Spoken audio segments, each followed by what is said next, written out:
ಏನು ಹೇಳೋದು ಗೊತ್ತಾಗ್ತಿಲ್ಲ. ಅಂದರೆ ಪ್ರಗತಿ ಹೇಳಿದಾಗೆ ಒಂದು 6 ತಿಂಗಳು 3 ತಿಂಗಳು ಒಂದೊಂದು ಪ್ರೆಸ್ ಮೀಟ್ ನಡೀತಾ ಇತ್ತು.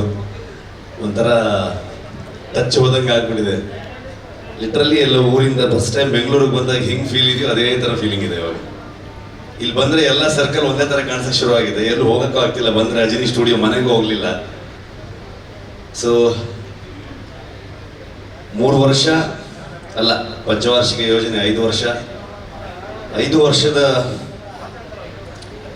ಜರ್ನಿಲಿ ಲಿಟ್ರಲಿ ಥ್ಯಾಂಕ್ಸ್ ಹೇಳಕ್ಕೆ ಶುರು ಮಾಡಿದ್ರೆ ಅದಕ್ಕೆ ಕೆಲವಷ್ಟು ದಿನ ಬೇಕು ಅಂತ ಅನ್ಕೊಳ್ತೀನಿ ನಾನು. ಅಂತ ದೊಡ್ಡ ಜರ್ನಿ. ಮೋಸ್ಟ್ಲಿ ಈ ಸಿನಿಮಾ ಕಂಪ್ಲೀಟ್ ಮಾಡೋಕೆ ಆಗ್ತಿರ್ಲಿಲ್ಲ. ಅಷ್ಟೊಂದು ಅಡೆತಡೆಗಳು ನನಗೆ ತುಂಬ ಸ್ಟ್ರೆಂತ್ ಆಗಿ ನನ್ನನ್ನು ಹಿಂದೆ ಮೋಸ್ಟ್ಲಿ ಒಂದು ಎಕ್ಸಾಂಪಲ್ ಒಂದಷ್ಟು ಶೀಟ್ ಇರುತ್ತಲ್ಲ, ಎಕ್ಸ್ಟ್ರಾ ಶೀಟ್ಗಳಿರ್ತಲ್ಲ, ಆ ಶೀಟೆಲ್ಲ ಬರ್ಕೊಂಡ್ರೂ ಸಾಲಲ್ಲ ಅನಿಸುತ್ತೆ. ಅಷ್ಟು ಹರಕೆ ಹೋಗ್ತಿರ್ಬೋದು ಮೋಸ್ಟ್ಲಿ ಪ್ರಗತಿ. ಅಷ್ಟು ನನಗೆ ಎವ್ರಿ ಡೇ ನಾನು ಶೂಟಿಂಗ್ ಹೊರಟ್ರೆ ಇಲ್ಲಿ ಕೂತ್ಕೊಂಡು ಪ್ರೇ ಮಾಡ್ತಾ ಇದ್ಲ ಅವಳು. ಸೊ ಸ್ಪಾಟಲ್ಲಿ ಇದ್ರೂ ಅದೇನೆ. ಕೆಲವು ಸಲ ರಿಸ್ಕಿ ಸೀಕ್ವೆನ್ಸ್ ಇದ್ದರೆ ಅವಳಿಗೆ ಏನಾದರೂ ಮಾಡಿ ಯಾಮರ್ಸಿ ಬರಕ್ಕೆ ಬಿಡ್ತಿರ್ಲಿಲ್ಲ. ಇಲ್ಲ ನೀನು ಸ್ವಲ್ಪ ಲೇಟಾಗಿ ಬಾ ಹಂಗೆ ಅಂತ ಅಂದ್ಕೊಂಡು, ಬಿಕಾಸ್ ಅಲ್ಲಿ ನೋಡಿ ಇನ್ನಿಷ್ಟು ಟೆನ್ಷನ್ ಆಗ್ತಾಳೆ ಅಂತ ಎಷ್ಟೋ ದಿನಗಳು. ಸೊ ಈ ಬೆಂಗಳೂರಿಗೆ ಬಂದೆ ನಾನು ಇವಾಗ ಒಂದು 15 ದಿವಸ ಈಚೆಗೆ ಬಂದಿದ್ದು. ಅಲ್ಲಿವರೆಗೆ ಬೇರೆ ಬೇರೆ ಕುಂದಾಪುರದಲ್ಲೇ ಪೋಸ್ಟ್ ಪ್ರೊಡಕ್ಷನ್ ಮಾಡ್ತಾ ಇದ್ವಿ. ಬಂದ ಮೇಲೆ ಸುಮಾರು ಕೆಲವೊಂದಷ್ಟು ಜನರು ಗೊತ್ತಾಯ್ತು. ಫೋನ್ ಮಾಡಿ ಹೇಗಿದ್ದೀರಾ ಅಂತ ಕೇಳಿದ್ರು. ಅದೊಂದು ಮಾತ್ರ ಕೇಳಬೇಡಿ ಅಂತಂದೆ ನಾನು. ಇನ್ನೊಂದ್ಸಲ ಹೇಗಿದ್ದೀರಾ ಕೇಳಿದ್ರೆ ಅತ್ತೆ ಬಿಡ್ತೀವಿ ಸೀದಾ ಅಂತ. ಸೊ ಆ ಥರದ ಒಂದು ಇಮೋಷನಲ್ ಜರ್ನಿನೂ ಕೂಡ ಹೌದು ನಮಗೆ. ಎಲ್ಲರೂ ಹೇಳ್ತಾ ಇದ್ರು, ನಿಮ್ಮಿಂದ ಹಿಡಿದು ಇಲ್ಲಿ ಪ್ರತಿಯೊಬ್ಬರು ನನ್ನ ಹೆಸರನ್ನು ಹೇಳ್ತಾ ಇದ್ರು, ನನ್ನಿಂದ ಅಂತ ಹೇಳ್ತಾ ಇದ್ರು. ಖಂಡಿತವಾಗ್ಲೂ ಅಲ್ಲ. ಇದು ಇಡೀ ತಂಡ ನನಗೆ ಲಿಟ್ರಲಿ ಶೋಲ್ಡರ್ ಆಗಿ, ಪಿಲ್ಲರ್ಸ್ಗಳಾಗಿ. ನನ್ನ ಮಕ್ಕಳನ್ನ ನೋಡೋಕ್ಕೂ ನನ್ನ ಹತ್ರ ಟೈಮ್ ಇಲ್ಲ, ಅವರು ಸ್ಕೂಲ್ಗೆ ಹೋಗೋದು ನೋಡೋದಕ್ಕೂ ಟೈಮ್ ಇಲ್ಲ.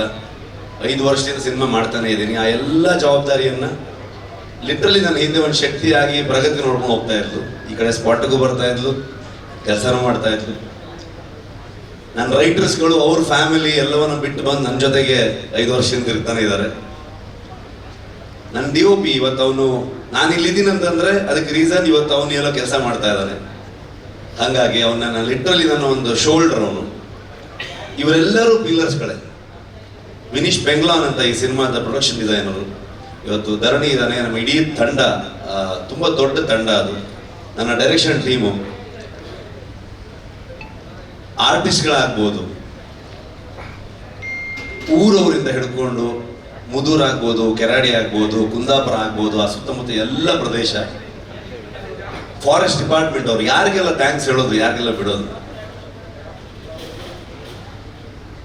ಫಾರೆಸ್ಟ್ ಮಿನಿಸ್ಟರಿಂದ ಹಿಡಿದು ಪ್ರತಿಯೊಬ್ಬರು ನಮ್ಗೆ ಹೆಲ್ಪ್ ಮಾಡಿದವ್ರೆ. ಅವರೆಲ್ಲರ ಕಾಂಟ್ರಿಬ್ಯೂಷನ್ ಇಂದ ಇವತ್ತು ಈ ಸಿನಿಮಾ ಮೂಡ್ ಬಂದಿದೆ. ಖಂಡಿತವಾಗ್ಲೂ ನಾನು ಒಬ್ಬನಿಂದಲ್ಲ. ಒಬ್ಬ ಒಂದು ಕಥೆಯನ್ನು ತಗೊಂಡು ಬಂದಾಗ, ಒಂದು ಯೋಚನೆಯನ್ನು ತಗೊಂಡು ಬಂದಾಗ ಅದನ್ನ ಹೇಗೆಲ್ಲ ಚಂದ ಕಾಣಿಸ್ಬೋದು. ಒಬ್ಬ ಬರಂತ ಕೋ ರೈಟರ್ ಅದನ್ನ ಎಷ್ಟು ಚಂದವಾಗಿ ಅದನ್ನ ಬರಿತಾ ಹೋಗ್ಬೋದು, ಅದ್ರ ಜೊತೆಗೆ ಅದನ್ನ ಆಡ್ ಮಾಡ್ತಾ ಹೋಗ್ಬೋದು, ಇನ್ನು ಬ್ಯೂಟಿಫುಲ್ ಮಾಡ್ತಾ ಹೋಗ್ಬೋದು. ಒಬ್ಬ ಸಿನಿಮಾಟೋಗ್ರಾಫರ್ ಅದನ್ನ ನಾನು ಕಂಡಿರುವಂತ ಒಂದು ವಿಷನ್ನ ಅವನು ಎಷ್ಟು ಚಂದವಾಗಿ ತೋರಿಸಿದಾನಂತ ನಾನೇನು ಮಾತಾಡೋದು ಬೇಕಾಗಿಲ್ಲ. ಎಲ್ಲ ವಿಶ್ವಾಸಗಳು ಹೇಳ್ತಾ ಇದೆ ಇವತ್ತು.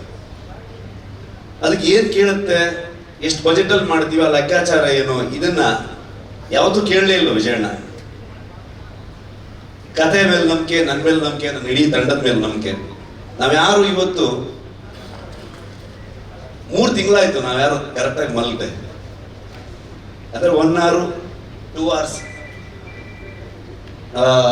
ಸುಮಾರು ಜನ ಡೈರೆಕ್ಷನ್ ಟೀಮ್ ಅವ್ರು ಆಗ್ಬೋದು, DOP ಆಗ್ಬೋದು, 38 hours 48 hours ಹಿಂಗೆ ಹೋಗ್ತಾ ಇದೆ ಕೆಲಸಗಳು. ಆ ಪ್ರತಿಯೊಬ್ಬರದ್ದು ಎಫರ್ಟ್ ಇದೆಯಲ್ಲ, ಯಾರು ಇದು ನನ್ನ ಸಿನಿಮಾದ ಮಾಡಲೇ ಇಲ್ಲ ಅವರು. ಇದೆಲ್ಲ ಪ್ರತಿಯೊಬ್ಬರು ಇನ್ಕ್ಲೂಡಿಂಗ್ ಪ್ರೊಡ್ಯೂಸರ್ಸ್ ಇಂದ ಹಿಡಿದು ಟೀ ಕಾಫಿ ಕೊಡುವಂತ ಪ್ರೊಡಕ್ಷನ್ ಹುಡುಗರವರೆಗೂ ನಮ್ಮ ಫಿಲ್ಮು ಅಂತ ಸುಮಾರಷ್ಟು ಕೇಳ್ಬಿಡ್ತಾ ಇತ್ತು ಮೀಡಿಯಾದಲ್ಲಿ, ಅಲ್ಲಿ ಇಲ್ಲಿ ಎಲ್ಲ ಕಡೆಗೆ. ಕಾಂತಾರ ಮಾಡಕ್ ಶುರು ಮಾಡಿದ್ಮೇಲೆ ಸೆಟ್ಟಲ್ ಹಾಗಾಯ್ತು ಹೀಗಾಯ್ತು ಅಂತೆಲ್ಲ ಕೇಳ್ಪಡ್ತಾ ಇತ್ತು. ಲೆಕ್ಕ ಹಾಕಿದ್ರೆ ಮೋಸ್ಟ್ಲಿ ಒಂದು 4 ಸಲ 5 ಸಲ ನಾನು ಹೋಗಿ ಬಿಡ್ತಾ ಇದ್ದೆ. ಬಟ್ ಇವತ್ತವರೆಗೆ ನಾನು ಬಂದು ಈ ಸಿನಿಮಾನ ಶೋಲ್ಡರ್ ಹಾಕೊಂಡು ನಾನು ಇಡೀ ತಂಡದ ಜೊತೆಗೆ ಬಂದು ನಿಮ್ಮ ಮುಂದೆ ನಿಂತಿದ್ದೀನಿ. 2ನೇ ತಾರೀಕು ಈ ಸಿನಿಮಾ ನಿಮ್ಗೆ ತೋರಿಸ್ತೀವಿ. ಓನ್ಲಿ ರೀಸನ್ ನನ್ನ ಹಿಂದೆ ನಿಂತಿರೋದು ಆ ದೈವ ಅನ್ನೋದು ಅಷ್ಟೇ ನಂಬಿಕೆ. ಇವರಿಂದನೇ ನಮ್ಮ ಇಡೀ ತಂಡಕ್ಕೆ ಪ್ರತಿಯೊಬ್ಬರಿಗೂ ಆಶೀರ್ವಾದ ಮಾಡಿ ಇವತ್ತು ತಗೊಂಬಂದು ನಮ್ಮನ್ನು ಇಲ್ಲಿ ನಿಲ್ಲಿಸಿದೆ. ಸೊ ಹಾಗಾಗಿ ಪ್ರತಿ ಕಲಾವಿದರಿಗೆ, ರುಕ್ಮಿಣಿ ಅವರಾಗ್ಬೋದು, ಗುಲ್ಶನ್ ದೇವಯ್ಯ ಬಂದಿಲ್ಲ, ನಮ್ಮ ಕನ್ನಡದವರು, ಬಾಲಿವುಡ್ ಆಕ್ಟರ್ ಅಂತ ಹೇಳ್ತಾರೆ, ಅಲ್ಲ ಅವ್ರು ಆಕ್ಚುಲಿ ಕನ್ನಡದವರು, ಕೂರ್ಗಿನವರು. ತುಂಬಾ ಅದ್ಭುತವಾಗಿ ಅವರು ಅಭಿನಯ ಮಾಡಿದ್ದಾರೆ. ಜಯರಾಮ್ ಸರ್ ಆಗ್ಬೋದು, ಕನ್ನಡದ ಎಷ್ಟೋ ಥಿಯೇಟರ್ ಆರ್ಟಿಸ್ಟ್ಗಳು, ಎಷ್ಟೋ ಜನ ಪ್ರತಿಭೆಗಳು ನಮ್ಮ ಇಡೀ ತಂಡ ಸೇರ್ಕೊಂಡಿದ್ದಾರೆ. ಒಂದ್ ದಿವಸ ಸುಮ್ಮನೆ ಯೋಚನೆ ಮಾಡ್ತಾ ಇದ್ವಿ ನಾವು, ಕೊನೆಯ ಚಿತ್ರೀಕರಣ ಮುಗಿಯೋ ಹಂತದಲ್ಲಿ ಎಲ್ರಿಗೂ ಒಂದು ಅದ್ಭುತವಾಗಿ ಊಟ ಹಾಕಿದ್ರು ವಿಜಯಣ್ಣ ಕುಂದಾಪುರಕ್ಕೆ ಬಂದು. ಅವಾಗ ನಮ್ಮ ಇಡೀ ಕುಂದಾಪುರ ಮತ್ತು ಆ ಸುತ್ತಮುತ್ತ ಎಲ್ಲ ಒಂದು ಮಿನಿ ಫಿಲ್ಮ್ ಸಿಟಿ ತರ ಆಗೋಗಿದೆ. ಅಲ್ಲೆಲ್ಲ ಇನ್ನೆಷ್ಟು ಸಿನಿಮಾ ಬೇಕಾದ್ರೆ ಶೂಟಿಂಗ್ ಮಾಡ್ಬೋದು, ಆ ಥರದಲ್ಲಿ ಬೆಳೆದಿದೆ ಅದು.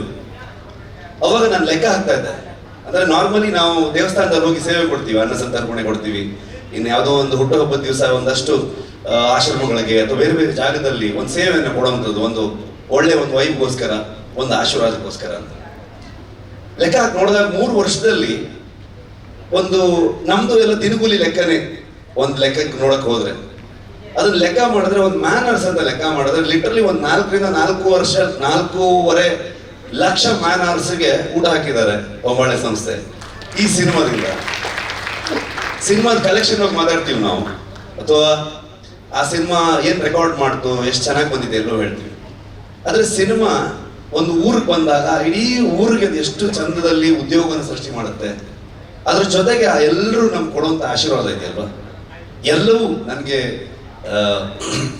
ಅದು ಹೇಳೋದಕ್ಕೆ ಪದಗಳೇ ಇಲ್ಲ ಅಂತ ಒಂದು ಕೆಲಸ. ಹಾಗಾಗಿ ಕಾಂತಾರ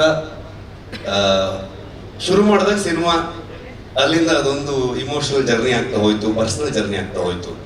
ತುಂಬಾ ದೊಡ್ಡ ತಂಡವಾಗಿ ಬೆಳೆದಿದೆ, ಸಾವಿರಾರು ಜನರು ಇವತ್ತು ಕೆಲಸ ಮಾಡಿದ್ದಾರೆ ಸಿನಿಮಾಗೆ. ನಿಮ್ ಪ್ರತಿಯೊಬ್ಬರಿಗೂ ನಾನು ಥ್ಯಾಂಕ್ಸ್ ಹೇಳಲಿಕ್ಕೆ ಇಷ್ಟಪಡ್ತೀನಿ.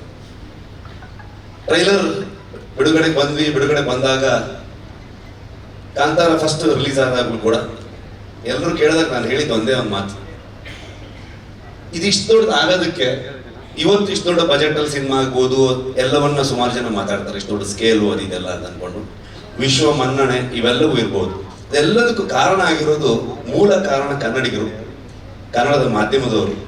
ನೀವು ಅದನ್ನ ಇಷ್ಟು ದೊಡ್ಡ ಮಟ್ಟಕ್ಕೆ ತಗೊಂಡು ಹೋಗಿ ಅದನ್ನ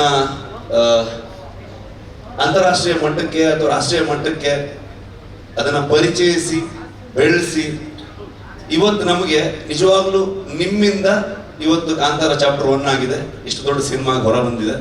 ಅದು ಹೇಗೆ ಬಂದಿದೆ, ಅದು ಅಷ್ಟು ಎಕ್ಸ್ಟ್ರಾರ್ಡಿನರಿ ಇದು ಅದು ಅಂತೆಲ್ಲ ನಾನೇನು ಹೇಳಕ್ ಹೋಗಲ್ಲ. ಯಾಕಂದ್ರೆ ನಾವು ಇವತ್ತೇನಾಗಿದೆ, ಒಂದು ಸಿನಿಮಾ ಬಗ್ಗೆ ನಾವೇ ಜಾಸ್ತಿ ಮಾತಾಡ್ತೀವಿ.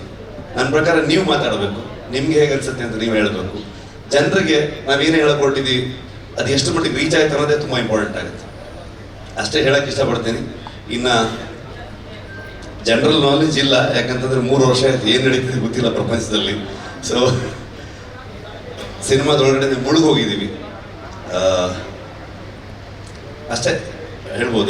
ಇನ್ನೇನು ಬಂದ್ವಿ 2ನೇ ತಾರೀಕು ಪ್ರಪಂಚದಾದ್ಯಂತ ಹೊಂಬಾಳೆ ಅಂತ ಸಂಸ್ಥೆ ಪ್ರಗತಿ ಆವಾಗಲೇ ಹೇಳಿದಾಗೆ ನನಗೆ ಒಂದು ಲೈನ್ ಕಥೆಯನ್ನು ಹೇಳಿ ಅದನ್ನ ನನ್ನ ಮೇಲೆ ನಂಬಿಕೆ ಇಟ್ಕೊಂಡು, ಅಲ್ಲಿಂದ ನಾನು ಅವರಿಗೆ ಪರಿಚಯ ಮಾಡಿದಂಥ ನನ್ನ ತಂಡದ ಮೇಲೆ ನಂಬಿಕೆ ಇಟ್ಕೊಂಡು ಇಲ್ಲಿವರೆಗೆ ಬಂದಿದ್ದೀವಿ. ಸಿನಿಮಾದಲ್ಲಿ ಯಾವಾಗಲೂ ಒಂದು ಸರ್ಕಲ್ಲು, ಒಂದು ಬಾವಿ, ಈ ಥರ ವಿಷಯಗಳನ್ನು ತೋರಿಸ್ತಾನೆ ಹೋಗ್ತಿದ್ವಿ. ಅದ್ರ ಒಳಗಡೆ ಇನ್ನು ಎಷ್ಟೆಷ್ಟು ವಿಚಾರಗಳಿದೆ ನಮಗೂ ಗೊತ್ತಿಲ್ಲ, ಕರ್ಕೊಂಡು ಹೋಗ್ತಾ ಇದ್ದೀವಿ. ಸೊ ನೋಡೋಣ. ನನಗೂ ಏನು ಫ್ರೇಮ್ ಮಾಡೋದಕ್ಕೆ ಆಗ್ತಿಲ್ಲ, ಏನು ಅನಿಸಿದೆ ಅದನ್ನ ಹೇಳಿದ್ದೆ ಅಷ್ಟೇ. ಐ ಥಿಂಕ್ ಕವರ್ ಮಾಡಿದ್ದೀನಿ ಅಂದ್ಕೊಳ್ತೀನಿ. Master thank you, writers thank you, direction team, art team, costume team, ಎಲ್ಲ ಆರ್ಟಿಸ್ಟ್ಗಳು. ತುಂಬ ಕಷ್ಟ ಅಂದರೆ ಯಾವ ಲೊಕೇಶನಲ್ಲೂ ನಿಜವಾಗ್ಲೂ ಮನುಷ್ಯರು ಹೋಗೋದಂಥ ಲೊಕೇಶನ್ ಆಗಿರಲಿಲ್ಲ ಅದು.